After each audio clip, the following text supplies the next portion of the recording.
think Trump's U-turn on Russia, I think has been probably the most single important development over the past 6 months. As you know, when Trump came in, okay, a second term, like his number one issue was that he was going to stop the war in Ukraine. He kept saying, you know what, this is Biden's war. I want to stop it. But the reality is, I think Trump handled the honeymoon poorly, actually. As a result, I think he's lost a lot of credibility. And this is why all of a sudden, the Russia hawks, the ones who want to destroy Russia, want to basically put Russia in its place, have grown in voices. And I think it's very important to see Trump's pivot on Russia in that way.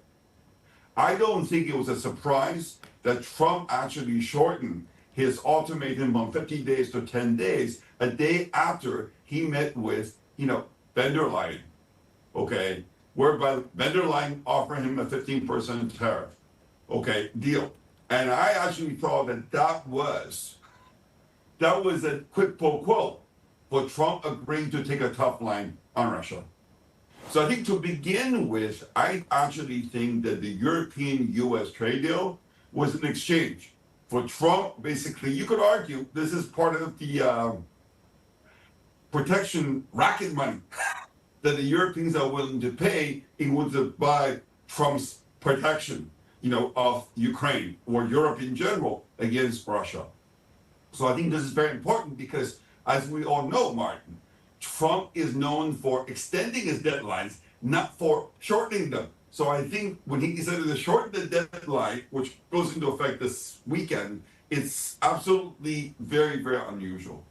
Now, I think what's been going on the last 24 hours is that Trump has realized the cheapest, the easiest way to basically weaken Russia is by beating up on India. I think, as we all know, China and India are the biggest importers of Russian energy.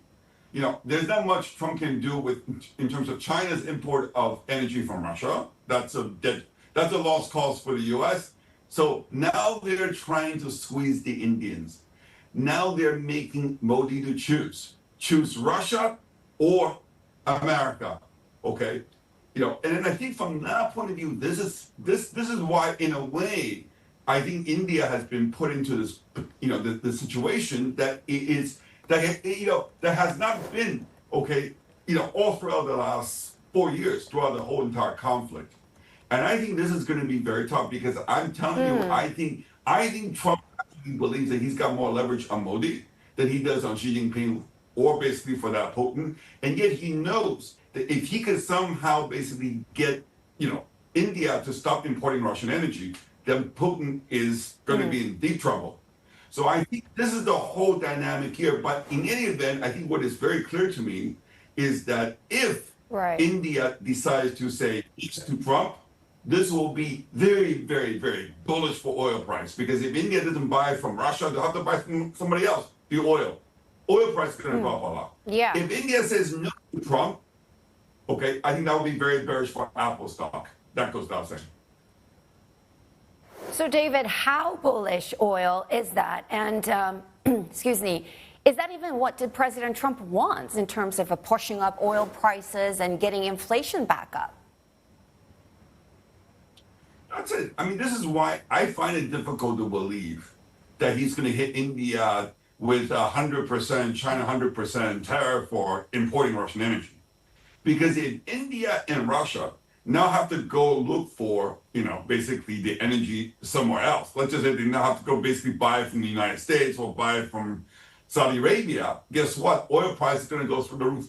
I mean, last year alone, Asia basically imported something like almost 4 million barrels per day of Russian production. I mean, that is the kind of quantity that you just cannot switch off and then decide to replace it, with somebody else that's basically oil. So I personally think that will be like 3 or 4 times greater than any sort of lost production from Iran, for example, which make the market very nervous. My point here is that we could easily see $120 a barrel, If India, China would decide to succumb to Trump's pressure and cut Russia off. even just India on its own, I would say it's worth $20. Okay, so we could easily see oil price at $90 easily. So my point, but yet I do not believe that that's what Trump wants, because Trump, if there's one thing he understands, is oil. This is the reason why he Yeah. got involved in the Iran-Israel war only at the end. And I think that if Indians were to hold out, they might, basically find out for themselves that Trump will tackle on this issue. Because anything, Trump so far has had zero appetite for anything that could lead to a higher oil price. So the question is, will Modi play this game of chicken with him, thinking that Trump is going to fold? And this is why this is going to be a big decision for Indians this week. No doubt about it. And what about China? Because India wasn't the only country that was importing Russian oil. China was, of course, is a bigger buyer of Russian oil, in fact. And can the Trump administration not impose the same level of pressure or secondary sanctions if it comes to that, that it ends up imposing on India if it comes to that? Can they get away with not doing anything on China? I think with China, let's put it this way. I think there's no doubt the China hawks in Washington are growing more and more powerful. There is no doubt, the way that they're going after China is something we didn't even see during the Biden administration, honestly. There are a lot of China haters around Trump. These people really, they are just can't wait to get their hands on China. However, as you and I know, okay, China has a nuclear weapon that India does not, which is the whole rare earth business.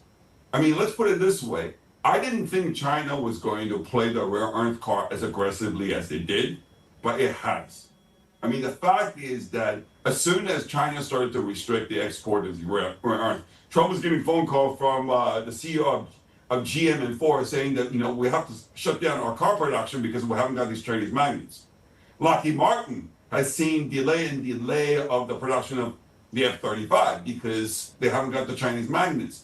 So the point here is that for the time being, at least, Trump understands this, or the China hawks around him now understand this, which is that, without the Chinese rare earth, listen, the U.S. economy is going to go into a total, basically, I'm not saying crash. It just basically, is going to be in serious trouble. And then for the time being, I think everybody understands, at least for the next 2 or 3 years, there is no way the U.S. economy is going to be able to get around this by developing its own separate, independent supply chain of these rare earth material. This is why China has this leverage and is using it, and it's basically working so far. And I don't think Trump wants to basically this whole energy thing on the Chinese too, while this talk is going on.